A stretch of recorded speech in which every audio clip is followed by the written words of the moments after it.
വിദേശ ജോലിക്കാർ വർഷത്തിൽ നാട്ടിലേക്ക് അയക്കുന്ന സംഖ്യയുടെ 6% ടാക്സ് ഏർപ്പെടുത്തുന്നതിനെക്കുറിച്ചാണ് ശൂറ കൗൺസിൽ ചർച്ച ചെയ്യുക. ചർച്ചയ്ക്ക് ശേഷം അതേ ദിവസം വോട്ടിനിടുന്ന നിർദ്ദേശത്തിൽ ഭൂരിപക്ഷം ലഭിച്ചാൽ ടാക്സിന്റെ പ്രായോഗിക നടപടികളുടെ പഠനത്തിന് ബന്ധപ്പെട്ട വകുപ്പിന് കൈമാറും. അതേസമയം 5 വർഷം പിന്നിടുന്ന തൊഴിലാളികളുടെ മണി ട്രാൻസാക്ഷൻ ടാക്സ് 6-ൽ നിന്ന് 2% കുറയ്ക്കണമെന്നും ശൂറയിലെ സാമ്പത്തിക സമിതി നിർദ്ദേശിച്ചു. വിദേശികൾ തങ്ങളുടെ വരുമാനം സൗദിയിൽ തന്നെ ചെലവഴിക്കാൻ പ്രോത്സാഹിപ്പിക്കുക, വിദേശ ട്രാൻസ്ഫറിന്റെ തോത് കുറയ്ക്കുക, അനധികൃതമായി പണം സമ്പാദിക്കുന്നത് തടയുക എന്നിവ ടാക്സ് ഏർപ്പെടുത്തുന്നതിന്റെ ലക്ഷ്യമാണ്. 5 വർഷം മുമ്പ് ശൂറയുടെ മുന്നിൽ വന്ന നിർദ്ദേശം വോട്ടിനിട്ടപ്പോൾ 45-നെതിരെ 70 വോട്ടുകൾക്ക് തള്ളപ്പെടുകയായിരുന്നു. എന്നാൽ ഈ കാലയളവിൽ വിദേശത്തേക്ക് പണമയക്കുന്നതിന്റെ തോത് ഇരട്ടിയിലധികം വർദ്ധിച്ചിട്ടുണ്ടെന്ന് കണക്കുകൾ വ്യക്തമാക്കുന്നു. 10 വർഷം മുമ്പ് 57 ബില്യൺ റിയാൽ വിദേശത്തേക്ക് അയച്ചപ്പോൾ കഴിഞ്ഞ വർഷം ഇത് 135 ബില്യണായി ഉയർന്നിട്ടുണ്ട്.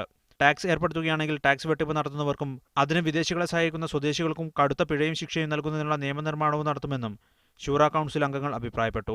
Askar Puliyil, media 1, Riyadh.